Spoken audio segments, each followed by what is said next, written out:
Hello guys, welcome back to my YouTube channel. അപ്പോൾ ഇന്നൊരു special recipe ആയിട്ടാണ് വന്നിരിക്കുന്നത്.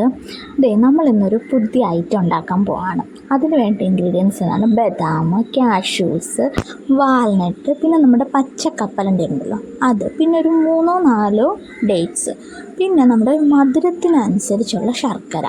അത് ഞാൻ കുറച്ചാണ് എടുക്കുന്നുള്ളൂ. നല്ലൊരു കട്ടിയുള്ള പാത്രം വയ്ക്കണം. ഇത് നമ്മൾ ഫുള്ളും ഈ എടുത്തിരിക്കുന്ന ഇൻഗ്രീഡിയൻസ് എല്ലാം നമ്മൾ റോസ്റ്റ് ചെയ്തെടുക്കുന്നത് ഗീയിലാണ്. കാരണം വെളിച്ചെണ്ണയ്ക്കാകുമ്പോൾ ഒരു ടേസ്റ്റ് ആയിരിക്കുമല്ലോ.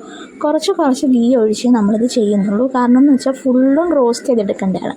ആദ്യം നമ്മൾ നല്ല പച്ച കപ്പലണ്ടിയാണ് റോസ്റ്റ് ചെയ്തെടുക്കുന്നത്. അത് നല്ല ചെറിയൊരു ബ്രൗൺ കളർ. ഓക്കെ, കപ്പലണ്ടിക്ക് ശേഷം നമ്മൾ കുറച്ചും കൂടെ നെയ്യ് ഒഴിച്ചിട്ട് അടുത്ത ബദാമാണ്. ബദാം നമുക്ക് വെള്ളത്തിലിട്ട് തൊലി കളഞ്ഞിട്ട് വേണമെങ്കിൽ എടുക്കാം. പക്ഷേ ഇതിൻ്റെ തൊലിക്കകത്ത് ഇച്ചിരി ഗുണങ്ങളുണ്ടല്ലോ, അതുകൊണ്ട് ഞങ്ങൾ തൊലിയോട് കൂടി തന്നെ എടുക്കണം. അപ്പോൾ അതും കുറച്ച് റോസ്റ്റ് ചെയ്തിട്ടുണ്ട്. ഇനി അടുത്ത കാഷ്യൂസ് ഇതെല്ലാം കൂടി കുറച്ച് എമൗണ്ട് എടുക്കുന്നുള്ളൂ. കാരണം ഇതെല്ലാം എടുത്തു കഴിയുമ്പോൾ തന്നെ കൂടുതൽ ആവും. പിന്നെ വാൽനട്ട്സിൻ്റെ ടേസ്റ്റ് എനിക്ക് അത്ര ഇഷ്ടമല്ലാത്തതുകൊണ്ട് ഞാൻ കുറച്ച് എടുത്തിട്ടുള്ളൂ കേട്ടോ, ഒരു 5-6 എണ്ണം. പിന്നെ അത് ശർക്കര ഉരുക്കാനായിട്ട് വെച്ചിട്ടുണ്ട്.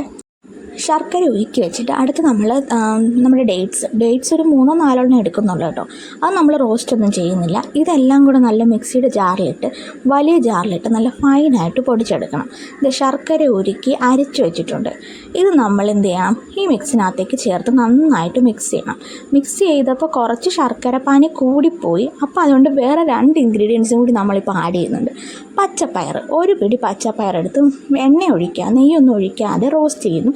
പിന്നെ കുറച്ച് റോ ആയിട്ടുള്ള ബദാമല്ല ഗോതമ്പ്. അപ്പോൾ അതും കൂടി പൊടിച്ച് നമ്മൾ ഈ മിക്സിനകത്തോട്ട് ചേർക്കുന്നുണ്ട്.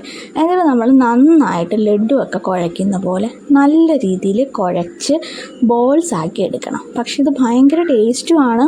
അത് മാത്രമല്ല നമുക്ക് ഈ ഒരു ടൈമിൽ കഴിക്കാം. അത് ഞാൻ എന്താ ഇപ്പോൾ കഴിക്കുന്നതൊക്കെ ബാക്കി പുറകെ പറയാം. അപ്പം നിങ്ങളിതെല്ലാവരും ട്രൈ ചെയ്ത് നോക്കണം. ഇത് പെട്ടെന്ന് നെയ്യുടെ അംശവും ശർക്കരയുടെ ഇതൊക്കെ ഉള്ളതുകൊണ്ട് വളരെ എളുപ്പത്തിൽ നല്ല ബോളായിട്ട് കിട്ടുകയും ചെയ്യും. അപ്പോൾ നിങ്ങളിതെല്ലാം ഒന്ന് ട്രൈ ചെയ്ത് നോക്കണം. വളരെ ടേസ്റ്റിയാണ്, കുറേ നാളിരിക്കുകയും ചെയ്യും. അപ്പോൾ ഓക്കെ, ശരി, ബൈ.